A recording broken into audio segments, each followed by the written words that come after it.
Today, on Running to Him, God's actions are designed to show mankind He is Lord.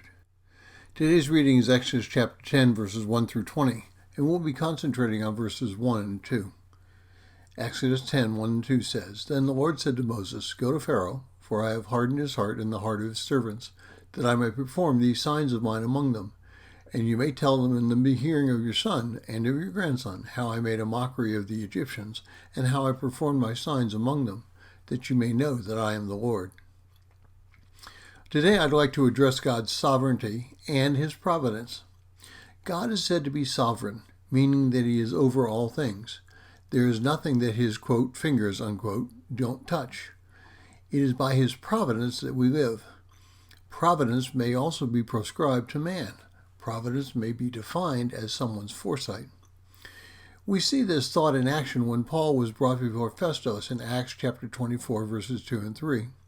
After Paul had been summoned, Tertullus began to accuse him, saying to the governor, Since we have through you attained much peace, and since by your providence reforms are being carried out for this nation, we acknowledge this in every way and everywhere, most excellent Felix, with all thankfulness. Now in today's reading, we discover God's providence in the locust plague and the reason He judged the Egyptians. God used this plague so that the generations will be shown God's power over nature and the mockery of the Egyptians. The purpose also included the insight into God that the Israelites would have after the event. Now, it's not too broad a generalization to say that everything mankind experiences could be seen as God's handiwork, even the most mundane of things.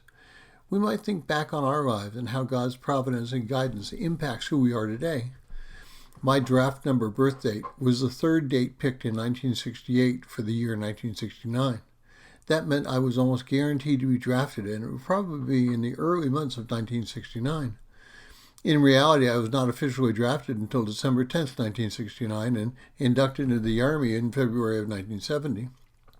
In basic training, several of us were held over in the reception center for 2 separate days. This action placed me in a different training company with a different graduation date from my fellow draftees. Pretty mundane stuff. But looking back at it now, it changed everything. It changed when I did my advanced training in Redstone Arsenal, Alabama, which changed my future assignment to Germany rather than South Korea. This change allowed me to ultimately meet my wife, Toni, and everything else that followed.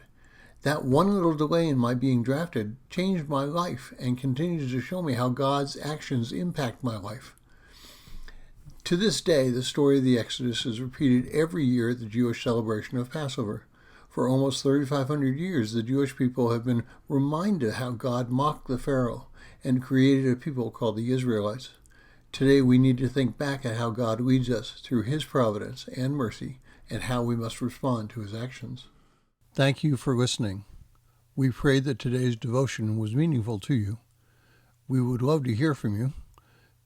You can use either Facebook or YouTube to like, subscribe, share, and tell others about us. If you would like to contact us, you can reach me at phineasjacobus@runningtohim.net.